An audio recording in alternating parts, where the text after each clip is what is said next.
ओम नमः शिवाय। हिंदू पंचांग के अनुसार पुत्रदा एकादशी का व्रत साल में 2 बार आता है। पहली पुत्रदा एकादशी का व्रत पौष माह में शुक्ल पक्ष की एकादशी तिथि को रखा जाता है। यह एकादशी अंग्रेजी कैलेंडर के अनुसार दिसंबर या जनवरी में आती है। वहीं दूसरी पुत्रदा एकादशी का व्रत सावन महीने में शुक्ल पक्ष की एकादशी को रखा जाता है। सावन माह में पड़ने वाली एकादशी का अत्यंत महत्व होता है। इस व्रत में भगवान विष्णु की पूजा अर्चना की जाती है। मान्यता तो ये भी है कि श्रावण पुत्रदा एकादशी व्रत करने से वाजपेय यज्ञ के बराबर पुण्यफल की प्राप्ति होती है। संतानहीन लोगों के लिए यह व्रत शुभ फलदायी माना जाता है। इसके अलावा यदि संतान को किसी भी प्रकार का कष्ट है तो इस व्रत को रखने से सारे कष्ट दूर हो जाते हैं, संतान दीर्घायु होता है। चलिए अब जान लेते हैं कि सावन माह की पुत्रदा एकादशी कब है, इस महान व्रत का शुभ मुहूर्त क्या है और इसकी पूजा विधि। पंचांग के अनुसार सावन माह के शुक्ल पक्ष की एकादशी तिथि 26 अगस्त की देर रात 12:08 से प्रारंभ हो रही है और इसका समापन 27 अगस्त की रात 9:32 तक मान्य रहेगी।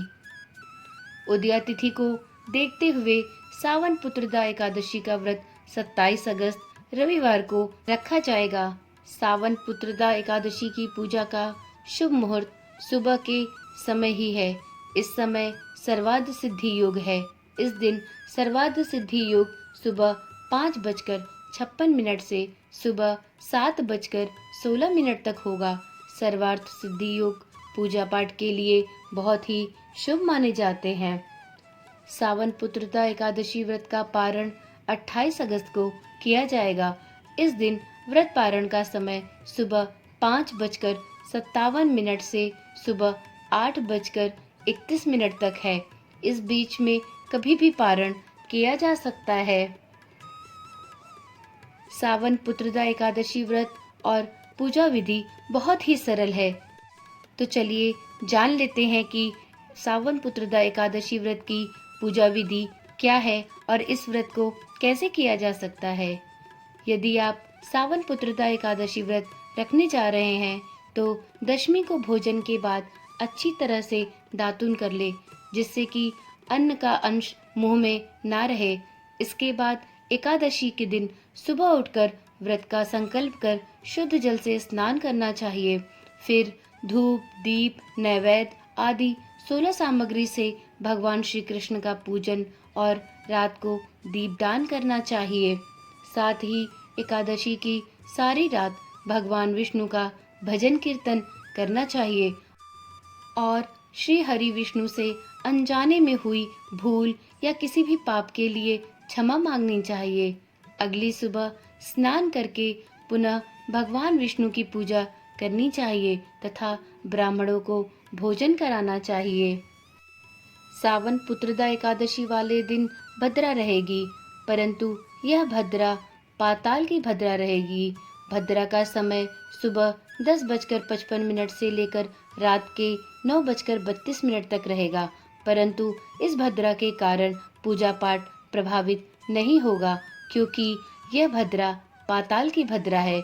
सावन पुत्रदा एकादशी व्रत का बहुत ही महत्व होता है। इस व्रत का महत्व आप इस व्रत के नाम से भी जान सकते हैं। पुत्रदा एकादशी का अर्थ है वह एकादशी व्रत जिसके फलस्वरूप व्यक्ति को पुत्र की प्राप्ति होती है। जिन लोगों की वंश वृद्धि नहीं होती है या जो संतानहीन है उनको पुत्रदा एकादशी का व्रत अवश्य रखना चाहिए। विष्णु भगवान के आशीष से उन्हें पुत्र की प्राप्ति अवश्य होती है। उम्मीद करती हूँ कि इस वीडियो में दी गई जानकारी आपके लिए लाभवर्धक रही होगी। अगर आपको इस चैनल पर बताई गई जानकारी अच्छी लगती हो और आपके लिए ज्ञानवर्धक हो तो कृपया करके इस चैनल को सब्सक्राइब करें और अपना ढेर सारा प्यार दें। अपने दोस्तों और रिश्तेदारों में भी इन जानकारियों को शेयर करें और नीचे कमेंट में ओम नमः शिवाय लिखना ना भूलें। धन्यवाद।